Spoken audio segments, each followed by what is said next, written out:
ईरानी कौमी सलामती कौंसिल के सरबरा अली लारेजानी ने मुस्लिम हुकूमतों के नाम खत लिख दिया।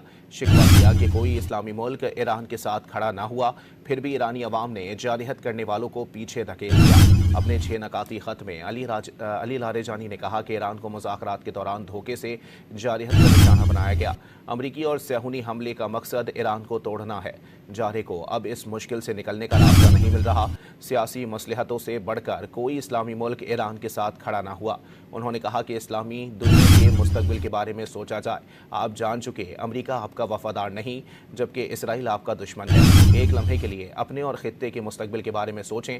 उन्होंने वाज़ेह किया कि ईरान मुस्लिम ममालिक के लिए नेक ख्वाहिशात का इजहार करता है।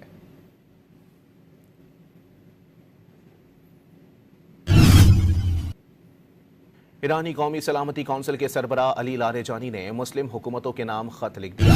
शिकवा किया कि कोई इस्लामी मुल्क ईरान के साथ खड़ा ना हुआ, फिर भी ईरानी अवाम ने जारहत करने वालों को पीछे धकेल दिया। अपने 6 नकाती खत में अली लारेजानी ने कहा कि ईरान को मुज़ाकरात के दौरान धोखे से जारहत का निशाना बनाया गया। अमरीकी और सैहूनी हमले का मकसद ईरान को तोड़ना है। जारे को अब इस मुश्किल से निकलने का रास्ता नहीं मिल रहा। सियासी मसलहतों से बढ़कर कोई इस्लामी मुल्क ईरान के साथ खड़ा ना हुआ। उन्होंने कहा कि इस्लामी दुनिया के मुस्तकबिल के बारे में सोचा जाए। आप जान चुके, अमेरिका आपका वफादार नहीं जबकि इसराइल आपका दुश्मन है। एक लम्हे के लिए अपने और खित्ते के मुस्तकबिल के बारे में सोचें। उन्होंने वाज़ेह किया कि ईरान मुस्लिम ममालिक के लिए नेक ख्वाहिशात का इजहार करता है।